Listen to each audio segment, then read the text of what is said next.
Good morning, ladies and gentlemen. The topic of today's lecture is from the basis of dermatology. This should have been the first lecture of my channel, but of course, the time for this lecture has come right now. So this lecture can be taken as the initial lecture for all the new postgraduate students. And for the other students who have already undergoing training, this will be a revision of their background knowledge. So the topic of today's lecture is structure and function of the skin. So in this lecture, we will discuss the basis of the epidermis, the dermis, and the Adenexal structures. So first of all, the epidermis. The epidermis consists of stratified squamous epithelium that keratinizes and give rise to the derivative structures, that is the pilosebaceous apparatus, nail and sweat glands, which are called as the appendages. Epidermis is approximately 0.4 to 1.5 millimeter in thickness. It is thinnest at the eyelid and thickest at the palm and soles. So in the palm and soles, the thickness of epidermis is 1.5 millimeter. In comparison with full thickness of the skin, which ranges from 1.5 to 4 millimeter. Majority of cells in epidermis are keratinocytes. These cells are organized into 4 major layers. There is a 5th layer which is present only in palm and soles, which is not very important. And these layers are generally named for either their position or the structural property of the included cells. So this is the normal histology of skin. From the top to bottom, the layers are stratum corneum. Then there is a pink layer, a thin line, which is the stratum lucidum. This layer is only present on palm and soles. Then there is a granular cell layer or stratum granulosum, which is immediately beneath the stratum lucidum. Then the main bulk of epidermis is comprising of stratum spinosum or the spinous cell layer. Then the last layer is the basal, stratum basale or the basal cell layer. Basal cell layer is characterized by columnar cells, and the melanocytes are interspaced between these basal cells. Then there is dermis, and the dermis again has two types of dermises. The first is the papillary dermis. Papillary dermis has a little compact collagen, and this is immediately beneath the epidermis, and the portion of the papillary dermis that is going into the epidermis is called as the dermal papillae, and the portion of epidermis that is going down or into the papillary dermis are called as the retirages. So the papillary dermis comprises of the dermal papillae and a small portion beneath the basal layer. Then most of the dermis comprises of the reticular dermis, which is characterized by rather loosely placed collagen bundles. And the Adenexal structures are also part of the reticular dermis. So stratum corneum, the normal stratum corneum is a basket weave type of stratum corneum. So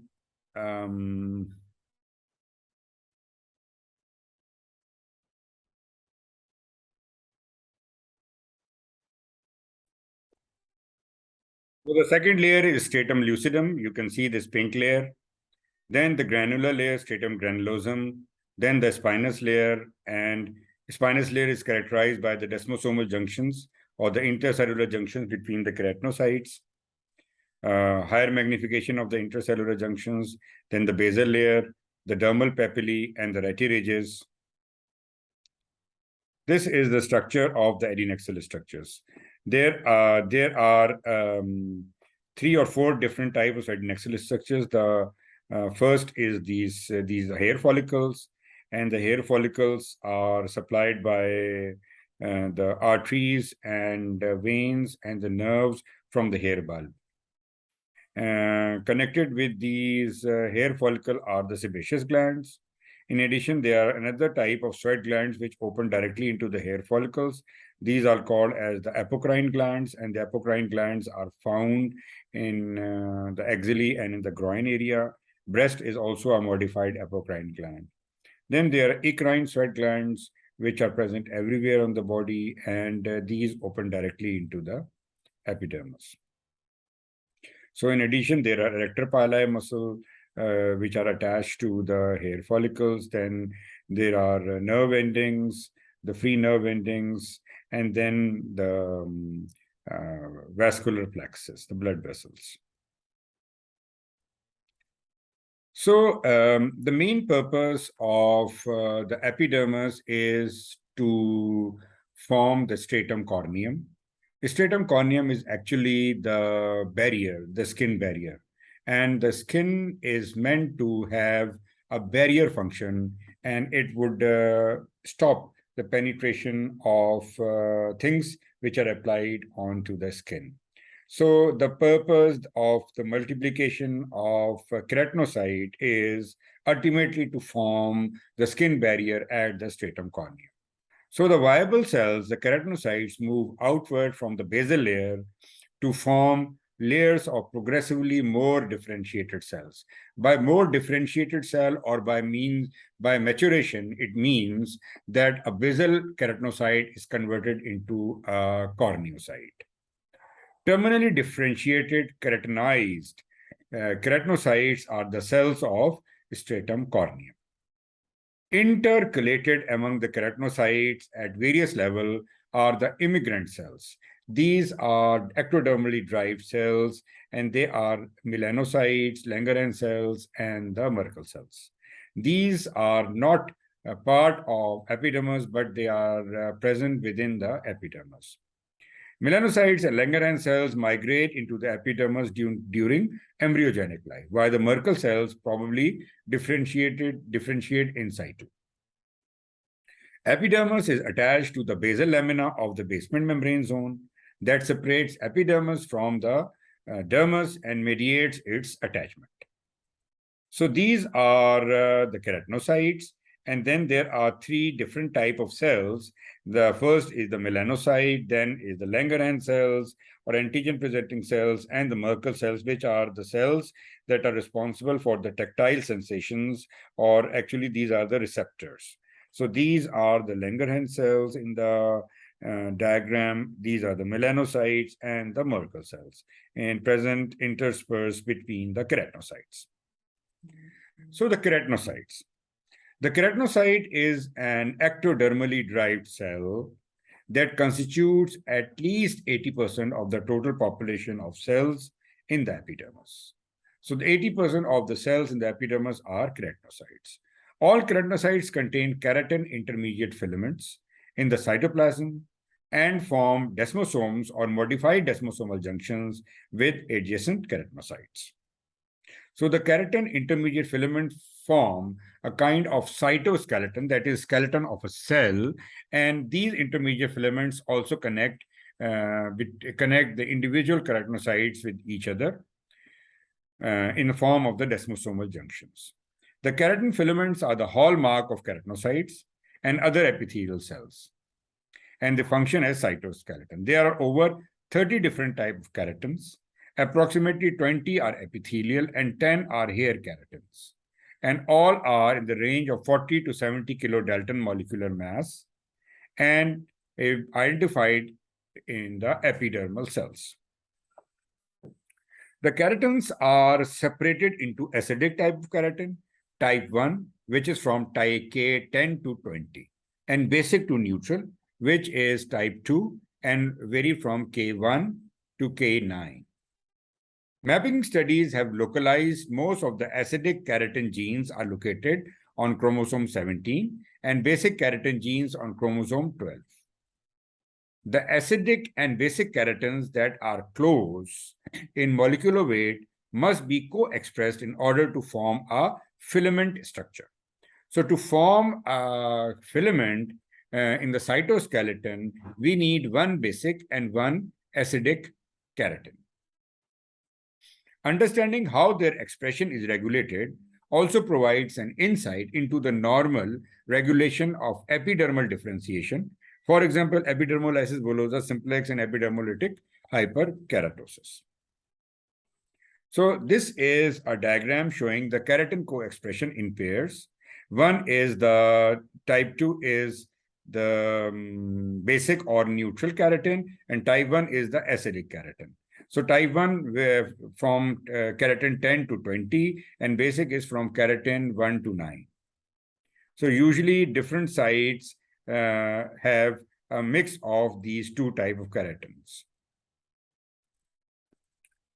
Epidermal differentiation defines the characteristics of the epidermal layer. So this is the major function of the epidermis.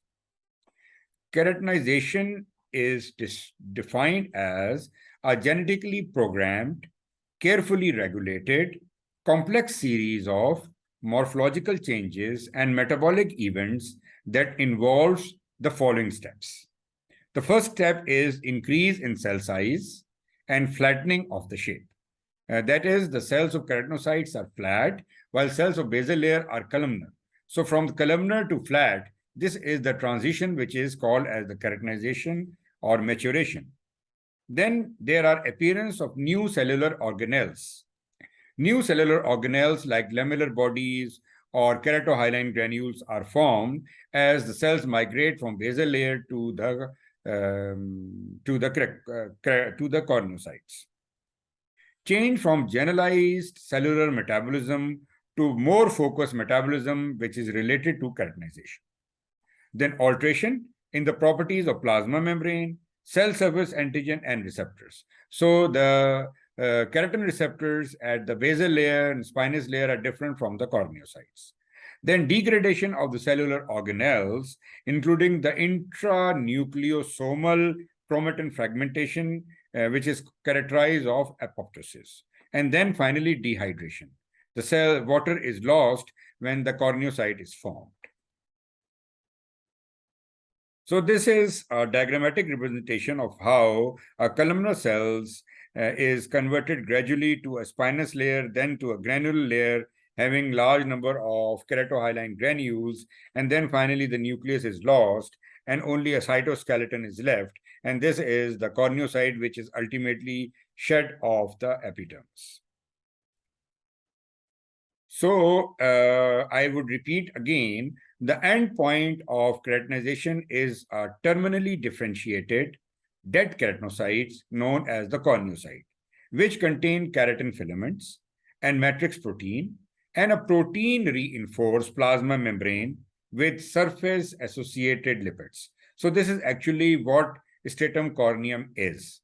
That is a cytoskeleton comprising of keratin filaments, then a plasma membrane of the cells, and to fill in the gaps, there is surface-associated lipids. It's important to emphasize that differentiation is a controlled series of events regulated both by extrinsic, that is environmental, and intrinsic, that is systemic and genetic factors. And thus, it's vulnerable to alteration at different levels in the keratinization pathway. There are many genetic diseases of keratinizations. For some of them, it has been possible to identify a specific defect in an enzyme, the synthesis of a structural protein, or an alteration in lipid metabolism. So the different genetic diseases which affect the keratinization, whether it's a hyperkeratotic disorder or there is increase in maturation, increased cell turnover, would result in a specific defect in some enzyme or a structural protein or alteration in lipid metabolism. The stratum basale. Stratum basale is also known as stratum germinatum, germinativum, because it germinates or it starts the keratinization process. And it contains the basally situated, mitotically active, columnar-shaped keratinocytes that are attached to the basement membrane zone and give rise to cells of more superficial epidermal layer.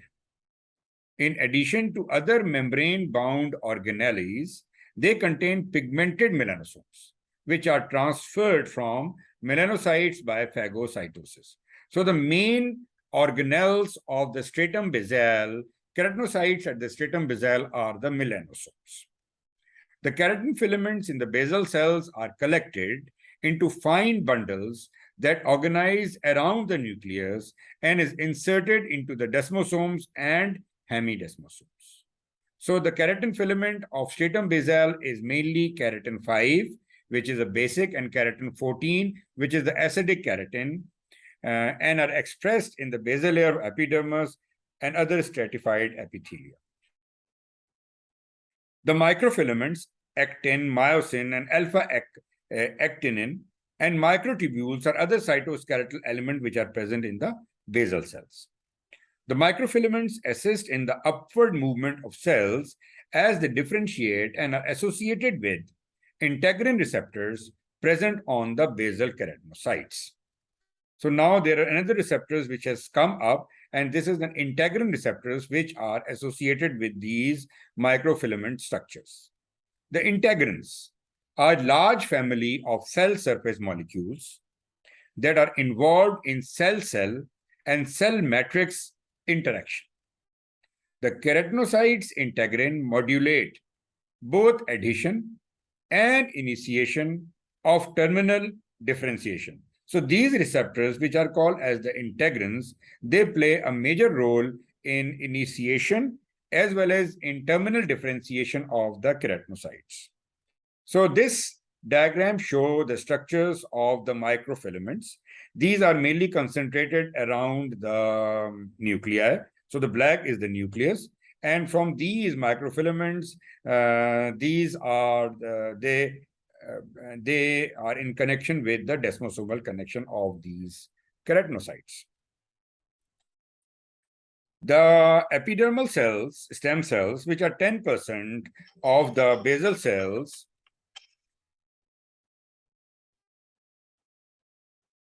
so the epidermal stem cells, 10% of the epidermal stem cells are clonogenic. They have long lifespan, a short S phase of cell cycle. They divide more slowly and giving rise to the transient amplifying cells that will undergo a limited number of additional divisions to produce post-mitotic basal cells that move upward towards the epidermal surface and get terminally differentiated. So the process of keratinization is initiated by epidermal stem cells, which are 10% of the total basal cell keratinocytes. And these clonogenic cells have long lifespan and short S phase of cycle. They slowly divide, but give rise to the transient amplifying cells. The transient amplifying cells undergo 1 or 2 cell divisions, and these are the cells which ultimately differentiate towards the terminally differentiated cells. In epidermis, the cell cycle time of a stem cell is approximately 311 hours, about twice that of the transient cycling cells. There are 3 types of keratinocytes which are defined as far as this differentiation or keratinization is concerned. The first is the stem cells, which I have told you represent around 10% of the basal cell population. These stem cells generate daughter cells from mitosis that are either stem cells themselves or are transient amplifying cells. So the stem cells either make more stem cells or they make the transient amplifying cells. So what are the transient amplifying cells? The transient amplifying cells are the keratinocytes, which represents more than 40% of the basal population. They replicate with much higher frequency than the stem cells, which replicate slowly, but are capable of only a few population doublings. Stem cells keep on multiplying but the transient amplifying cells have only a few population doublings. The transient amplifying cells produce daughter cells that are committed to terminally differentiate. So the transient amplifying cells, which originate from the stem cells, are 40% of the basal cells, and they multiply quickly, but have only a few divisions, and the resulting cells which are formed are the terminally differentiated cells. So transient amplifying cells don't make other transient amplifying cells. The terminally differentiated cells. The terminally differentiated cells detach from the basement membrane, they differentiate and ultimately cease to proliferate as they migrate toward the skin surface. So these terminally differentiated cells only change their shapes, but they don't multiply and reach the surface where they convert into a corneocyte and then ultimately sloughed off as dead cornified cells called as the squames. So this is the stem cells. This is the transient amplifying cells. So the stem cells make the transient amplifying cells, and these transient amplifying cells finally make the terminally differentiated cells, which do not undergo any further multiplication, and they ultimately change their shapes and structure and become corneocytes. The number of cycling cells in epidermis can be enhanced by stimulating the division of stem cells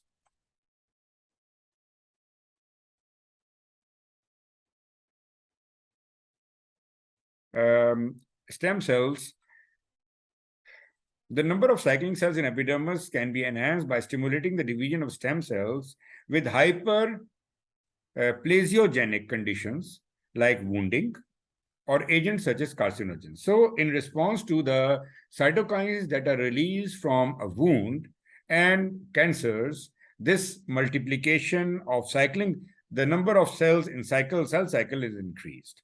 Once the basal cell leaves the basal layer, in human, it normally transit time to the stratum corneum is around 14 days.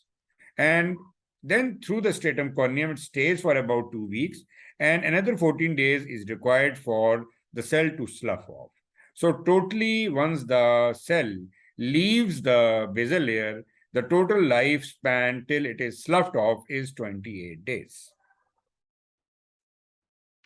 Then comes the most thick of the epidermal layer, that is the stratum spinosum. It is named so because of the spine-like appearance of the cell margins in the histological sections. The spines are the abundant desmosomes. You can see here the spinous structure. These are the desmosomes between the individual cells with which it is attached to the other cells.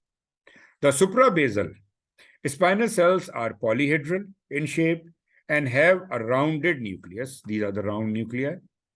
Cells of the upper spinous layer are larger, more flatter, and contain new organelles which are called as the lamellar granules. So the cells of spinous layer contain large and conspicuous bundles of keratin filaments. As in basal cells, the filaments are organized concentrically around the nucleus and inserted into the desmosomes.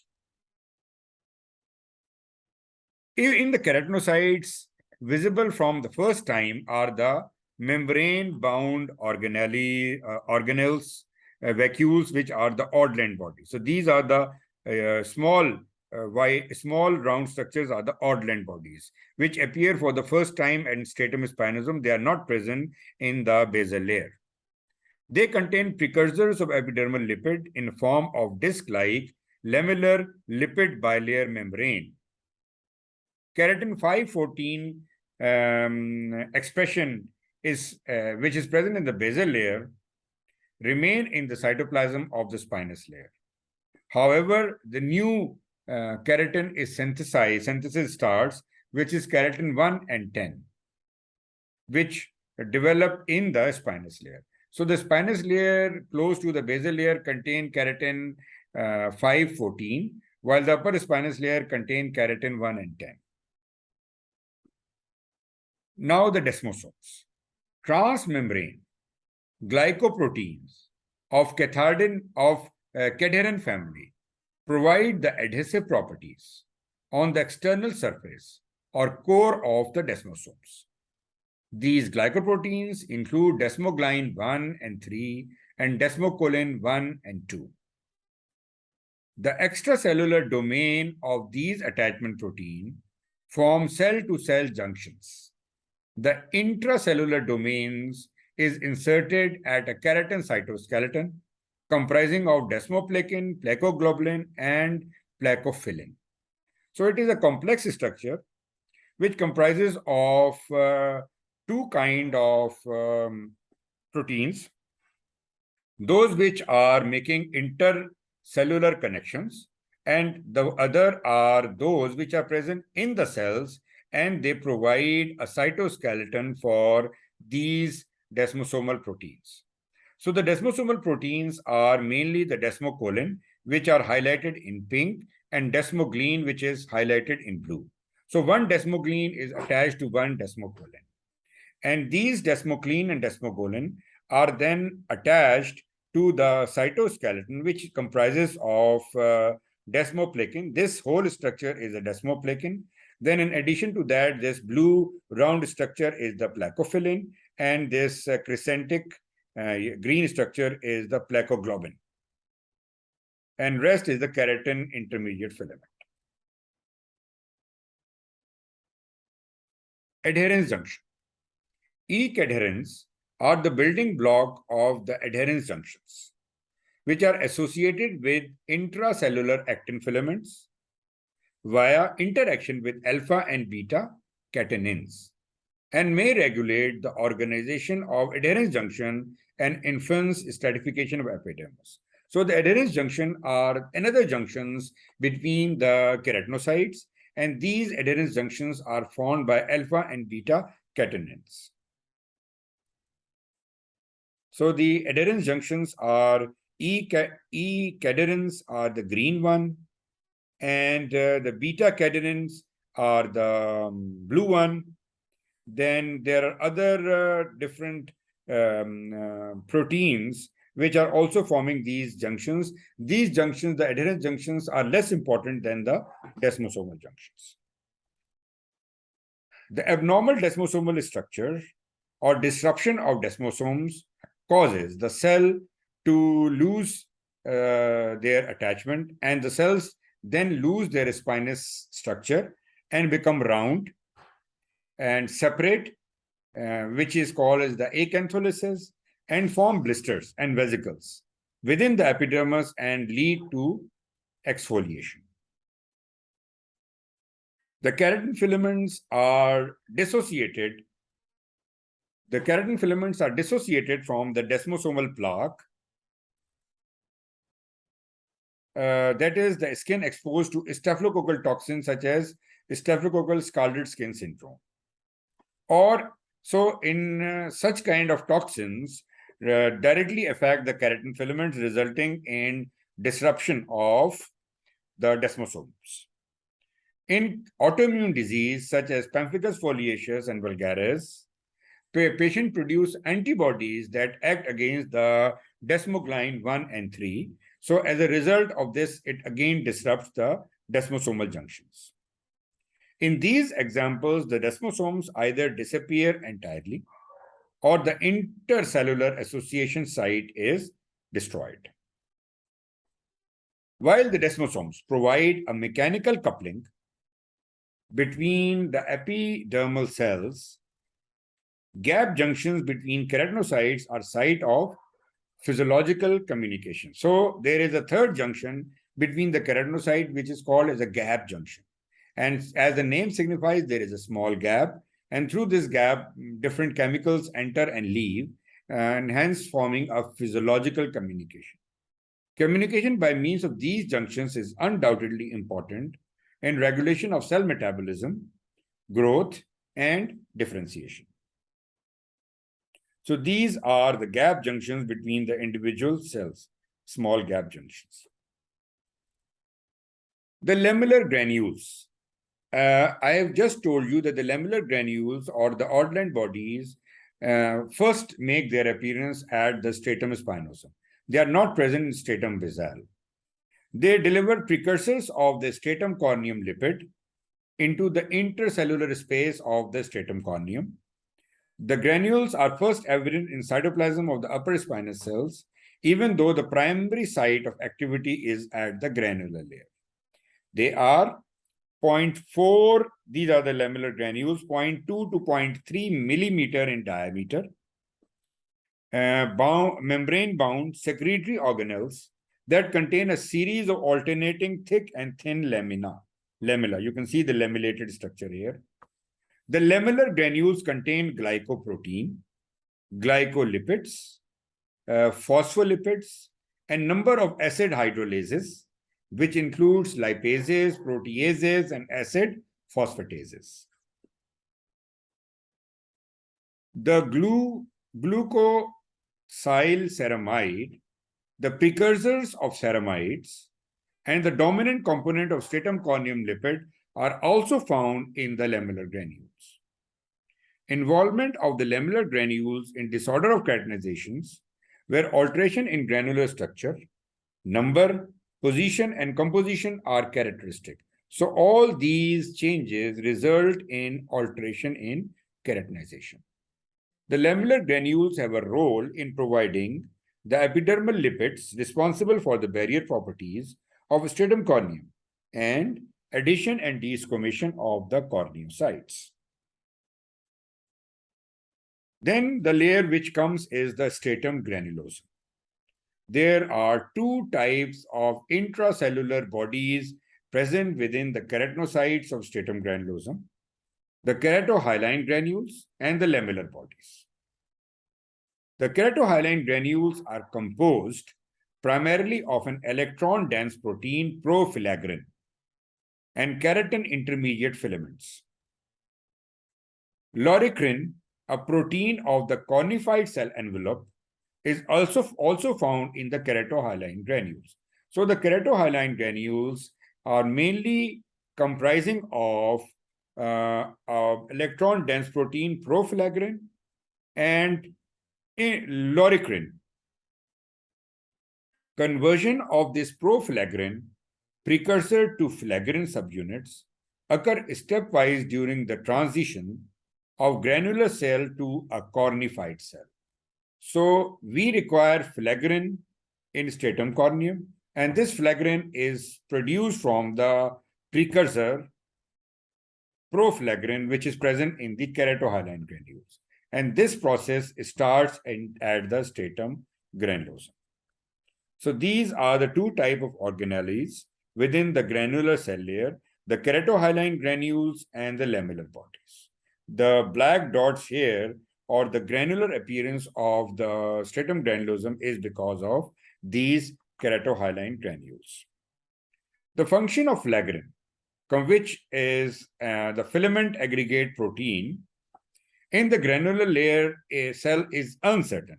But in the cornified cells, it is thought to serve as the matrix protein that embeds and promotes the aggregation and disulfide bonding of the keratin filaments.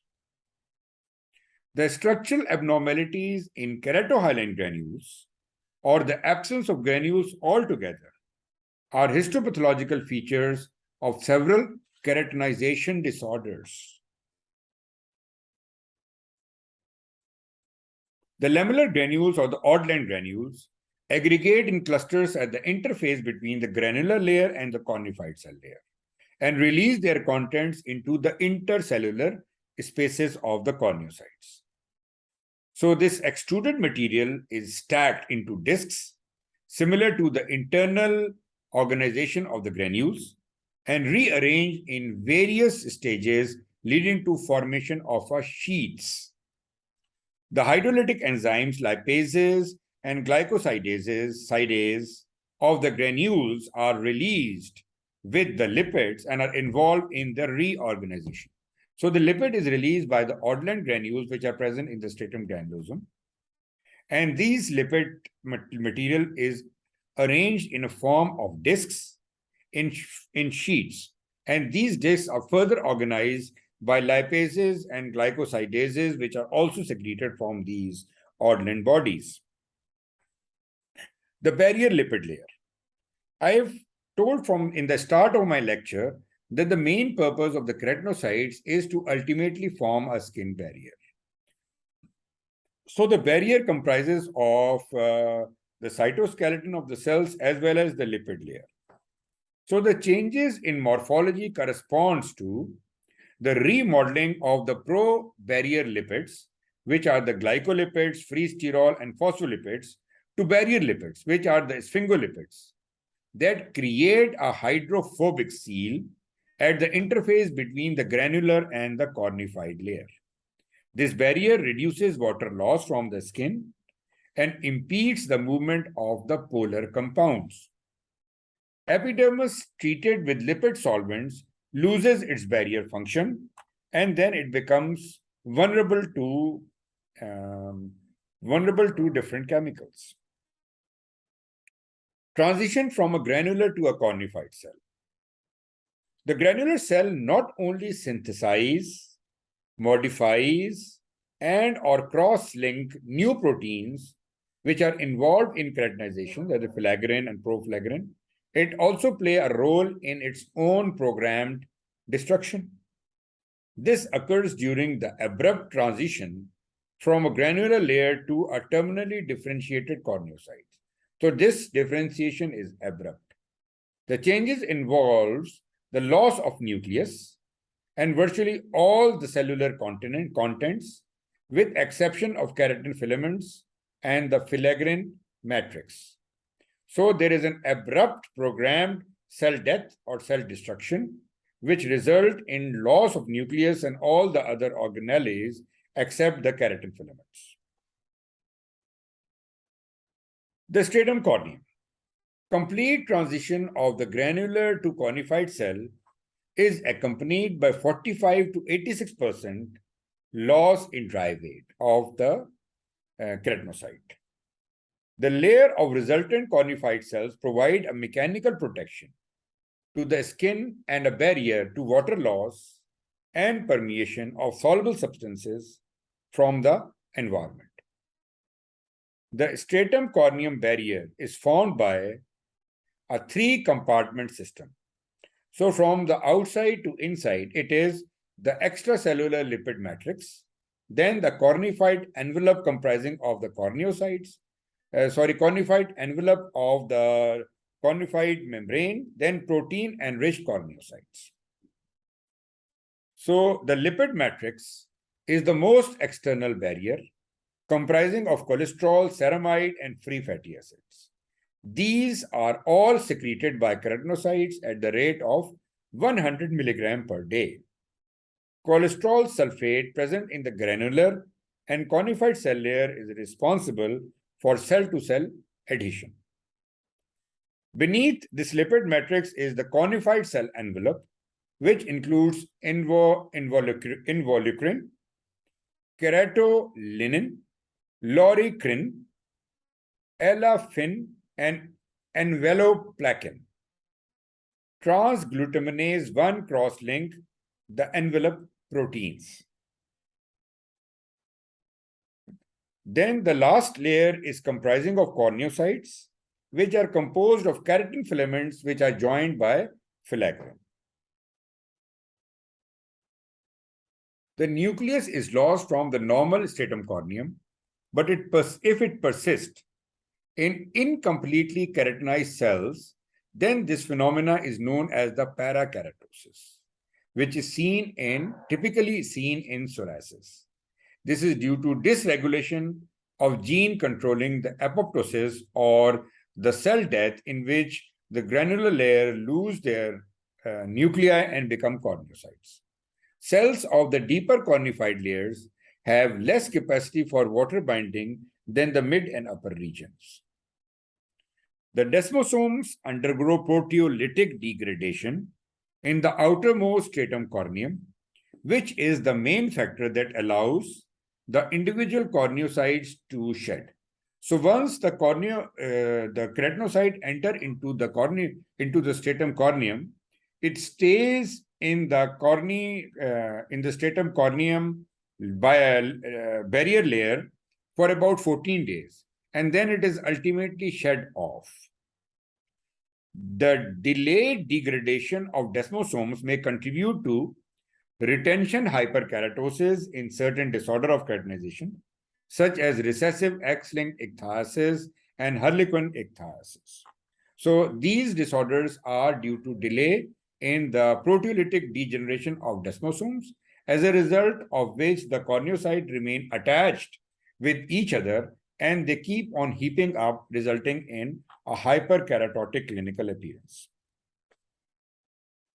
Regulation of epidermal proliferation and differentiation. So all this which is happening in the epidermis has to be regulated. And this regulation is by means of growth factors, by cytokines and neuropeptides in different ways. Association of the matrix molecules with basal keratinocytes is achieved through the integrin receptors. In keratinocytes, integrins are most evident on the basal cells, where they are found at the sites of adhesions and hemidesmosomes. The integrins serve as the physical link and route of communication between the matrix protein molecules, such as collagen, laminin, fibronectin, etc., through plasma membranes to the cytoskeleton of the keratinocytes. The growth factors regulate epidermal growth and proliferation by autocrine and paracrine mechanisms. And the epidermal growth factors EGF and transforming growth factor TGF bind to the receptors on basal cells to stimulate the proliferation. The transforming growth factor alpha produced by keratinocytes, whereas epidermal growth factor is synthesized elsewhere in the body. Overexpression of transforming growth factor alpha is recognized in psoriasis, resulting in hyperproliferation state. The other growth factors suppress DNA synthesis and mitosis of keratinocyte and promote differentiation. Among these is transforming growth factor beta. So transforming growth factor alpha promotes multiplication, while transforming growth factor beta suppress the mitosis and promotes the differentiation or maturation or conversion of keratinocyte to corneocytes. Keratinocyte-derived cytokines, that are interleukin 1 alpha, interleukin 6, interleukin 8, and granulocyte macrophage colony stimulating factor, play a role in normal regulation of epidermis, inflammatory process, and wound repair in the skin. Retinoic acids can modulate the response of keratinocyte to mitogen and is a regulator of epidermal morphogenesis and differentiation. So they also help in epidermal differentiation. Vitamin D3 is another important factor that regulates the keratinocytes' homeostasis. It regulates a decreased keratinocyte proliferation and increases the differentiation of clustered keratinocytes. So all these receptors, that is the retinoic acid and vitamin D3, along with interleukins, all of them promote keratinization. Melanocyte. Melanocytes are confined mainly to the basal layer. It's a dendritic, pigment synthesizing cells derived from the neural crest. They are distributed among the basal cells in a non-random pattern. Processes of melanocytes, these are the processes of melanocyte. They come in contact with the keratinocytes in the basal layer and more superficial layers, but they do not form any junction with keratinocytes at any level. So these just serve as injections, injecting needles. Melanocytes are recognized by light microscopy by their pale staining cytoplasm, ovoid nucleus, and intrinsic color of pigmented containing melanosomes. It is the color. Melanosome is a distinctive organelle present in the melanocyte. it has series of receptor mediated hormone stimulated receptors, and the hormone which stimulate the melanogenesis include and the hormones produce the melanin from these melanosomes. Melanocytes do not proliferate in situ unless specifically stimulated, that is by ultraviolet light. So there are approximately 30 basal and suprabasal keratinocytes which are seen in association with one melanocytes. And this whole structure is called as epidermal melanin unit. Within this aggregate, the melanocyte transfer their pigment to the associated keratinocyte by these tentacles or dendrites. As a result, pigment is distributed throughout the basal layer and to less extent suprabasal layer, and it protects the skin by absorbing and scattering the potentially harmful ultraviolet radiations. Once within the keratinocytes, melanosomes exist either individually or in form of membrane-bound aggregates, the melanosome complexes. The distribution of melanosomes within the keratinocyte varies with race. So in dark races, there are a large number of melanosomes. In fair color, there is less number of melanosomes. Keratinocytes produce growth factors that are mitogenic for melanocytes, that is the beta FG growth factors, then transforming growth factor alpha, but also produce growth inhibiting factors, that is interleukin 1, interleukin 6, and transforming growth factor beta. These factors inhibit the melanocyte synthesis. Proliferation of melanocytes, melanogenesis, and transfer of pigment also rely on hormonal control, which include the melanocyte stimulating hormone or the sex hormones, in several inflammatory mediators, and vitamin D3 synthesized within the epidermis. Then there is another cell of neural crest origin, that is a Merkel cell. Merkel cell is a slowly adapting type 1 mechanoreceptor which is located at the site of high tactile sensitivity at the basal layer. They are present among the basal keratinocytes, particularly in palm and soles, and joined with them by desmosomal junctions. So this cell is different from the melanocyte, that is, it is in connection with keratinocytes by desmosomal junctions. The Merkel cell receives stimuli such as keratinocytes and deformed and respond to secretion of chemical transmitters. So once deformed, these green are the Merkel cells, and from these Merkel cells, these small organelles which contain the chemical transmitters are released into the nerve endings. They are found both in hairy skin and in the glabrous skin of digit, lips, region of oral cavity, and outer root sheath of the hair follicle. The third cell is the Langerhans cell. The Langerhans cells are the bone marrow-derived antigen processing and presenting cells that are involved in variety of T-cell responses. They account for 2 to 8% of total epidermal cell population.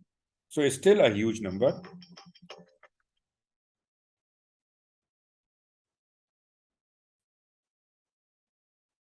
Like melanocytes, the Langerhans cells are dendritic and do not form junctions with any of the cells they oppose. So these are the dendritic cells with their tentacles. They show a preference for suprabasal position. So they mainly are located in the suprabasal region. In histological preparation, Langerhans cells are pale staining and have convoluted nuclei, and they take up S100 stain, immunohistochemistry stain. The cytoplasm of Langerhans cells contain small racket-shaped structures which are called as the Berbick granules. They are reduced in certain skin diseases, for example, psoriasis, sarcoidosis, and contact dermatitis, and are impaired functionally by ultraviolet radiations following UVB irradiation. So that's why the UVB irradiation is helpful in decreasing the Langerhans cell-mediated disorders. Then comes the topic of dermal-epidermal junction. The dermal-epidermal junction is a basement membrane zone that forms an interface between the epidermis and the dermis. Major functions of the dermo-epidermal junction is to attach the epidermis and dermis and to provide resistance against external shearing forces. The dermo-epidermal junction can be subdivided into three supramolecular networks. The first is the hemidesmosomes anchoring filament complex, then the basement membrane itself, and then the anchoring fibrils. So these three components comprises of the dermal epidermal junction. So this is the general structure of this basement membrane. The structure in green superiorly is actually the structure of hemidesmosome. HD is the hemidesmosome, which is attached to the basal keratinocytes. And there are few proteins which are bullous pemphigoid antigen 230, the plectin, and the which are main components of the hemidesmosomes. This is the first component of the dermo-epidermal junction. Then comes the basement membrane. The basement membrane comprises of two zones, mainly the lamina lucida and the lamina densa. And there is a plate in between which is called as the subbasal dense plate, and five fibrils which are perpendicularly oriented in the basal layer, basal membrane, which are called as the anchoring filaments. Attached to the basal membrane are the anchoring fibrils, AF, and the anchoring plaques. And these are seen mainly in the Epidermis. Hemidesmosome anchoring filament complex, the first portion of the dermo-epidermal junction. The hemidesmosome's anchoring filament complex binds the basal keratinocytes to the basement membrane. The hemidesmosome has a cytoplasmic, membranous, and extracellular component, which are all characterized. The keratin intermediate filaments are inserted into the plaque portion, which consists of the bullous pemphigoid antigen 230 and the plectin. The bullous pemphigoid antigen 230 and the plectin I've already mentioned. These are the part of this hemidesmosomes. The transmembrane component consists of bullous pemphigoid antigen 180 and alpha 6 beta 4 integrin. So this is the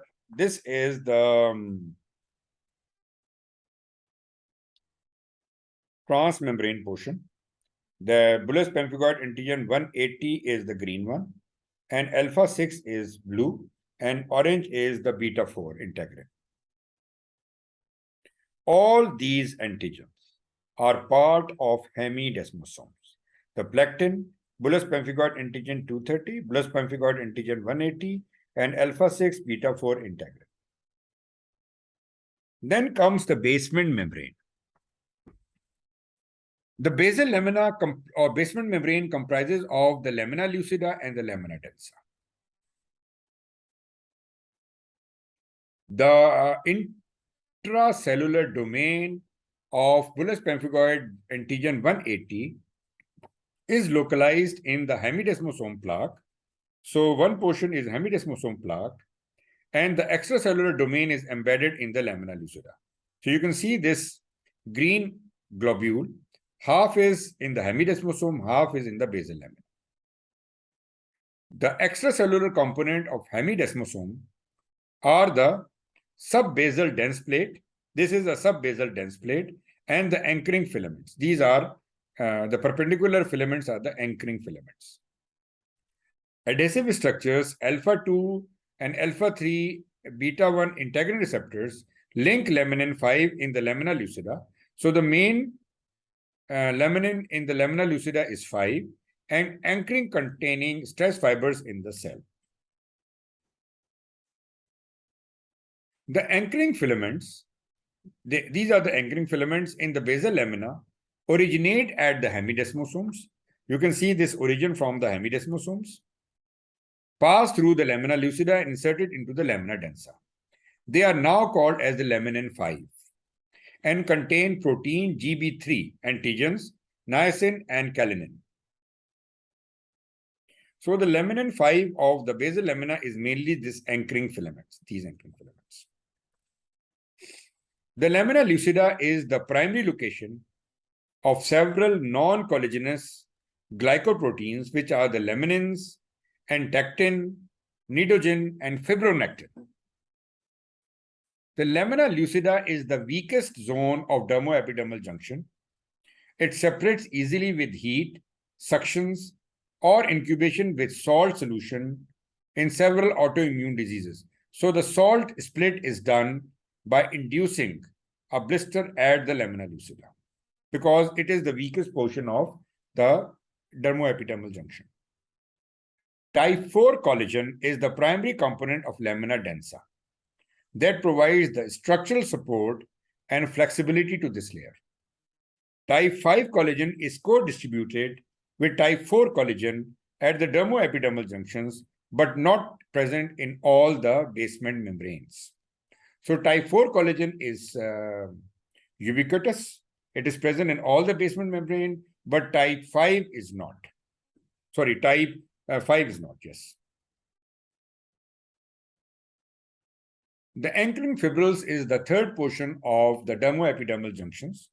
These fibrils are broad 20 to 60 nanometer, elongated 200 to 800 nanometer long, flexible banded fibrillar structures that originates at the lamina densa and extend into the dermis and comprise mainly of type 7 collagen. So these anchoring fibrils are attached to anchoring plaques, which are present within the lamina, which are present within the papillodermis. Qualitative and quantitative abnormalities in anchoring fibrils is seen in recessive and dominant dystrophic EBs. So EB is mainly the disorder of anchoring fibrils. The dermis. The dermis is an integrated system of fibrous, filamentous, and amorphous connective tissue that accommodates nerves, vascular network, epidermally derived appendages, fibroblasts, macrophages, and mast cells. The dermis makes up the bulk of the skin and provides its pliability, elasticity, and tensile strength.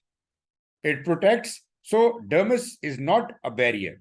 It is actually providing the strength to the skin and elasticity. It protects the body from mechanical injury. It binds water, aids in thermal regulation, and include receptors of sensory stimuli. The connective tissue matrix of the dermis. There are two main types of connective tissue, that is collagen and elastic connective tissue, are main component of the fibrous connective tissue of the dermis. The non-fibrinous connective tissue molecules include finely filamentous glycoproteins and proteoglycans and glycosaminoglycans of the ground substance. The collagen is the major dermal component and accounts for 75% of dry weight of the skin and provides both the tensile strength and the elasticity. Periodically banded interstitial collagen type 1, 3, and 5 account for the greatest portion of collagen in adult dermis. The type 6 collagen is abundant throughout the dermis associated with fibrils and interfibrillar spaces. Type 4 collagen in skin is confined to the basal lamina of dermo-epidermal junctions, vessels, and epidermal appendages. The type 7 collagen is present in anchoring fibrils. The dermal collagen fibrils appear to be a hybrid between type 1 and 3 collagen. So the main collagen is comprising of type 1, 3, and 5 collagen, while type 4 and type 7 collagen is part of the dermo-epidermal junction. So this is how the collagen fibers look like in H&E section. And on Mason trichrome strain, this pink is the collagen fibers are highlighted in pink color. Elastic tissue. The elastic connective tissue network extends from the lamina densa of the dermo-epidermal junctions into the connective tissue of the hypodermis. Elastic fibers return the skin to its normal configuration after being stretched. In the absence of elastic tissue, skin hangs in loose folds, as we see in several disorders like cutis laxa and pseudoxanthoma elasticum. Elastic fibers are also present in wall of cutaneous blood vessels. By dry weight, elastic connective tissue accounts for only 4% of dermal matrix protein.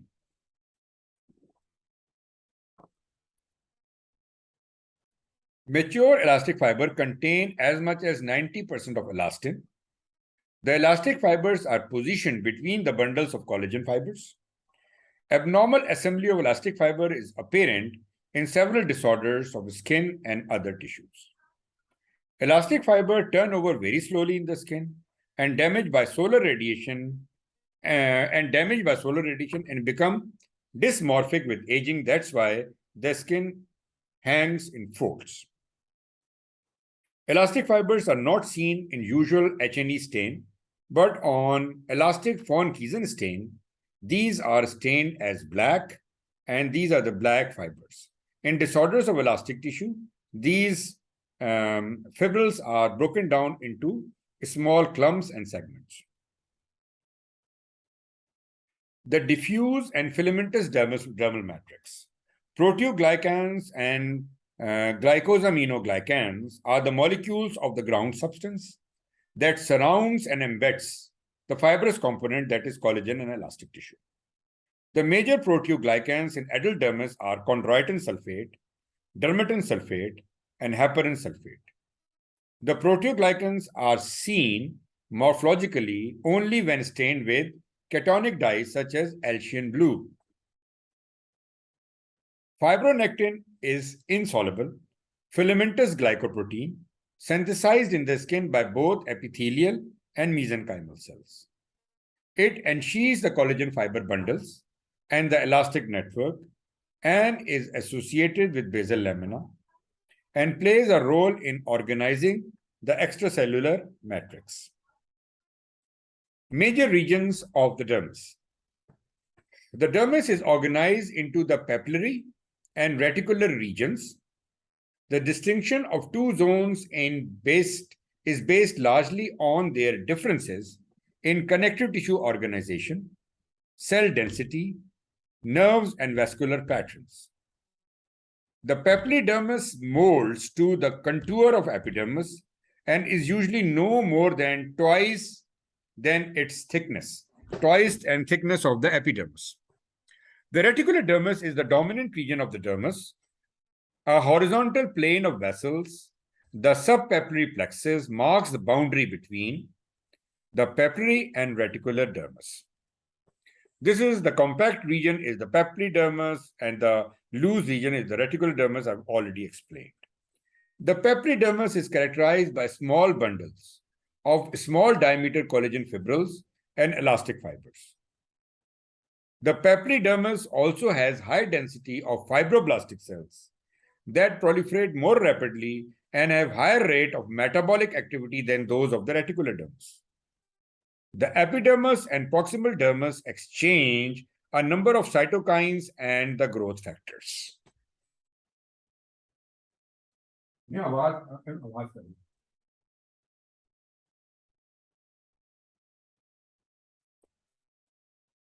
Reticular dermis. The reticular dermis is composed primarily of large diameter collagen fibril organized into large interwoven fiber bundles. Mature band-like branching elastic fibers form a superstructure around the collagen fiber bundles, a superstructural network. In normal individuals, the elastic fibers and collagen bundles of the reticular dermis increase in size progressively towards the hypodermis or the subcutaneous fat. Cells of the dermis. Fibroblasts, macrophages, and mast cells are the major cells and regular resident of the dermis. They are found in the papillary region, surrounding the vessels of the subpapillary plexus, and also found in the interstices between collagen fiber bundles. The fibroblast is a mesenchymally derived cell that is responsible for synthesis and degradation of fibrous and non-fibrous connective tissue matrix protein and number of soluble factors. So both the fibrous and non-fibrous connective tissue proteins originates from the fibroblasts, which is a mesenchymally derived cells.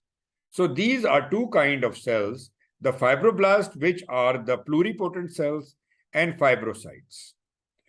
Fibroblasts have large ovoid nucleus, are size larger, irregular shape, cytoplasm is basophilic, active cells that secretes extracellular matrix.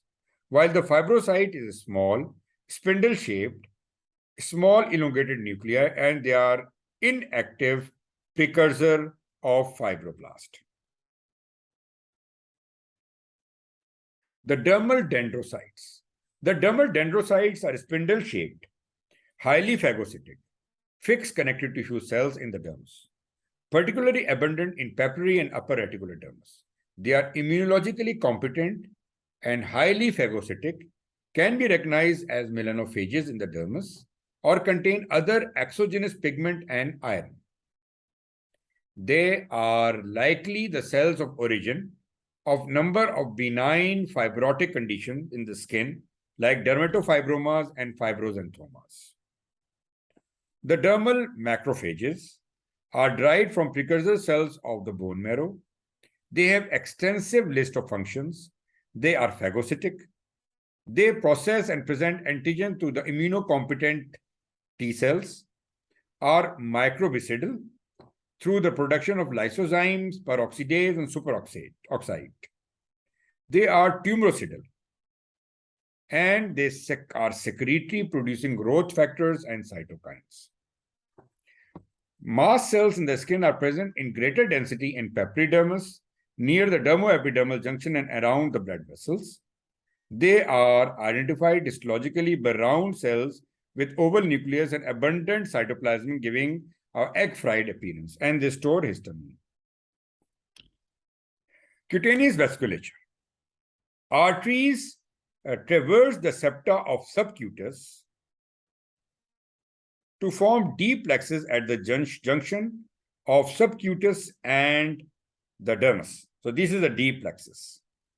From this plexus, small arteries pass vertically up to the junction of reticular and papillary dermis, which is the superficial vascular plexus.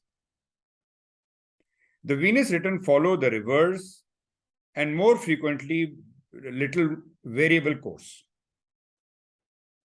Cutaneous lymphatics. The lymphatic channels are important in regulating pressure of the interstitial fluid by resorption of fluid release from the vessel and in clearing the tissue of the cell, protein, lipids, bacteria, and degraded substance. These are all removed by lymphatics. The lymph capillaries drain into the horizontal plexus of large lymph vessels located deep to the subpapillary venous plexus. Lymph vessels can be distinguished from blood vessels by a larger luminal diameter, thinner wall that consists of an endothelium discontinuous basal lamina, and elastic fibers.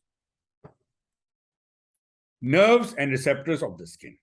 The nerve network of the skin contains somatic, sensory, and sympathetic autoimmune fibers.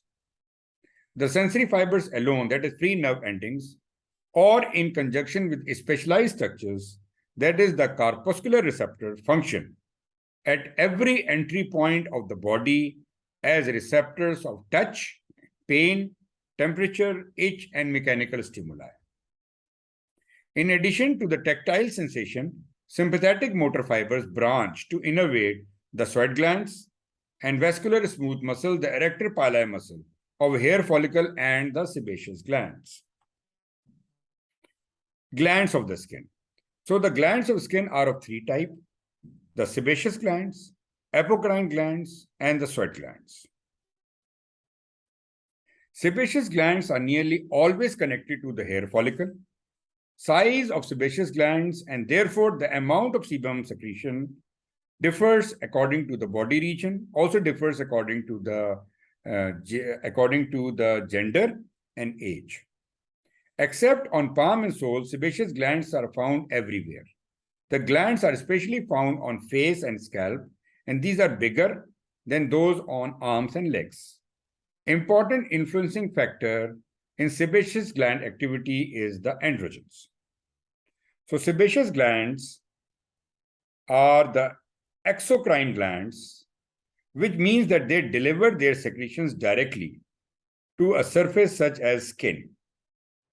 In case of sebaceous gland, this occurs with complete destruction of lipid-rich cell, which is also known as the decapitation secretion, and these cells are continually replaced through division of cells located at the margin of the sebaceous glands. So these glands are also called as the holocrine glands.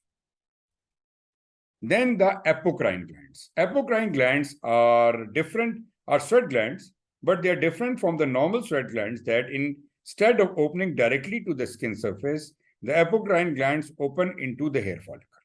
And these glands are mainly present on the axilla and in the groin. The apocrine glands the main apocrine gland is actually the mammary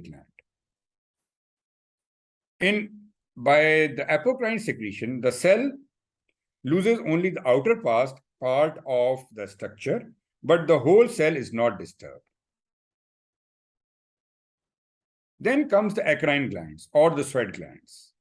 These are glands open directly to the skin surface, and while producing secretions, they show no alteration in their cellular structure and hence called as acrine secretions.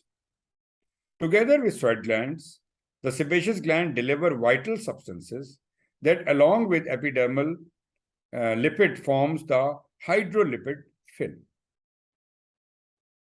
Then comes the third layer of skin, that is the hypodermis. Hypodermis is also mesenchymally derived adipocytes, which are the primary cells. They are organized into lobules and are separated by septa of fibrous connective tissue. Nerve, vessel, and lymphatics run in the septa and having a rich supply of the region. The hormone leptin, secreted by adipocytes, appear to provide a long-term feedback signal regulating the fat mass. Tissue of hypodermis insulates the body, so the main function of hypodermis is insulation and serve as a reserve energy supply, cushions, and protect the skin and allows for its mobility over the underlying structures. It also has a cosmetic effect and by molding body contours. The individual fat cells are arranged in fat lobules, and these fat lobules are separated by the septa. So you can see structurally the septa are separating the fat lobules, and the septa runs the vessels and the lymphatics. Then comes the appendageal structure, which is the nail apparatus.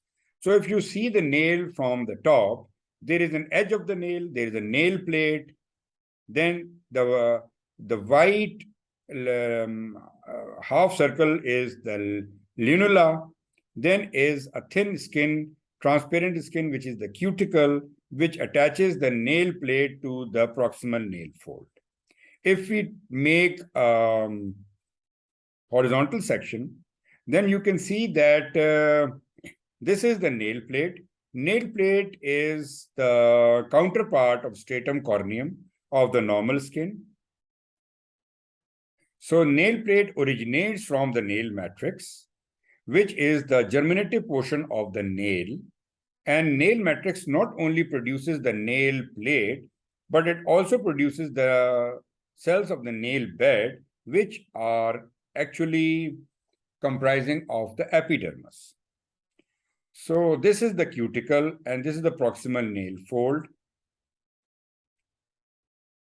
Nail has several distinctive anatomic areas. The hard nail plate emerges from the matrix of specialized epithelial cells. The matrix begins 7 to 8 millimeter under the proximal nail fold, and its distal end is a wide crescentic area called as the lanula. The richly vascularized nail bed lies directly beneath the nail plate to provide adherence and support, and is the basis of the characteristic pink color of the nail plate. The nail plate is otherwise transparent. The proximal and lateral nail folds surrounds the nail plate on 3 sides, and a cuticle is an outgrowth of proximal fold, provides a seal between the fold and the nail plate. This is the fold. Cuticle is lost in paronychia. Then comes the hair follicle. The hair follicle is divided into the three structures. That is the hair bulb. Hair bulb is the portion of hair follicle from the down till the isthmus. Isthmus is the narrow portion of the hair follicle where the erector pili muscle is attached to the hair follicle. Then there is another portion of the hair follicle which is superior to the attachment of the sebaceous gland. And this portion is called as the infundibulum. So the upper 1/3 is infundibulum, which ends at the attachment of sebaceous gland. Then a portion between the attachment of sebaceous gland and erector pili muscle is called as the isthmus, which is the narrower portion of the hair follicle. And the portion below the attachment of erector pili muscle is the hair bulb. If we take the horizontal and vertical sections of the hair follicle comprises of the hair shaft comprising of a medulla and a cortex. Then the hair follicle comprises of an outer root sheath, the inner root sheath and an outer root sheath. Surrounding the outer root sheath is a dermal sheath. The number of hairs and sebaceous glands varies in different regions of the body. For example, in sole, there is no hair follicle or sebaceous gland, while in nose is rich in sebaceous glands, while the scalp is rich in terminally differentiated hair follicles. Back and forearm comprises of collagen, hair follicles, and sweat coils. So this ends the long lecture. I hope this was helpful to you, and hope to see you maybe after 2 weeks with another edition of my lectures. Thank you and have a good day and goodbye.